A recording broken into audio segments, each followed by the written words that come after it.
Sir, bago po ako nag-PNP, dati po akong call center doon po sa province namin sa Palawan. And 4 months lang po ako doon, sir. Bali, nag-ipon lang po talaga ako para sa application ko sa pagpasok po ng PNP. And malaking tulong siya, sir, kasi kahit papaano, nagkaroon ako ng background. And background sa work, kaya meron din po akong yun lang pala. Hindi ka pa nahirapan mag-adjust na from Mindanao sa pagkakaroon ba? Hindi naman, sir, Pampalawan hanggang dito hindi naman po ako nahirapan kasi kung may pangarap ka talaga, sir, kahit ano pa yan, gagawin mo para sa pangarap mo. Yun. Uy! So, Ano naman trabaho mo dati ba? good afternoon po. Bali, before po, 29, marami actually. Nung college po kasi ako, since namatay po yung father ko ng maaga, nag-part-time na po ako as pharmacist assistant. Tapos, nag-work din po ako as office staff sa HRD sa may EPSA po, Cavite.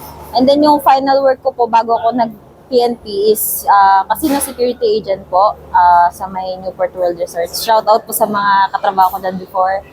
Bali, 4 years po ako doon, and then actually, dalawa po yung in-applyan ko nun PNP po, saka magpo-cruise ship po sana ako kung hindi po ako makakapasok sa PNP. Pero thankfully naman po kay Lord, ginrant niya po yung parang pinaka-unang option ko po. Bakit pinus mo yung pagpupulis? Since criminology graduate po and license naman po ako criminologies, ito po talaga yung dream job ko talaga. And then, para nga po makapag-support ako sa family ko.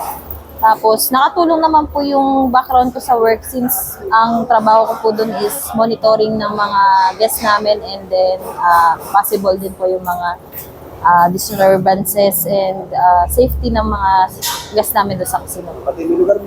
Hello po sa mga ka-work ko, Newport World Resort casino staff, and mga managers po dyan.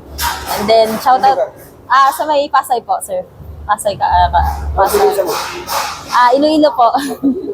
Hello po, mga relatives ko sa Iloilo po, and then sa Cavite na dyan po yung mother ko. Yun lang po. Ano trabaho mo bago ka naging polis? Unang-una sa lahat, ako po si Jerome Kiawan. My province is Bohol, and kasalukuyan nakatira ngayon sa Taytay Rizal. And my past work, almost 10 years sa pagiging security guard. Habang nagtatrabaho, nag-aaral, kumbaga working student, sir. So, bago ako naging isang ganap ng pulis, 10 years muna ako sa pagiging security guard. So, Ilang taon nag-security? 10 years, sir. 10 years, haba. Apo, sir. So, Nakatulong naman ba sa yung security guard mo? yes, sir. Malaking tulong, sir, kasi sa unang-una, sir, sa financial, sir. Kasi parang self-supporting, sir. So, Pati mo naman yung guardiang trabaho mo dati. binabati ko pala yung Safeguard Security Agency, Emirate Security Agency in Jarton. Sa mga boss ko dyan sa Ayala, sila Major Basilio,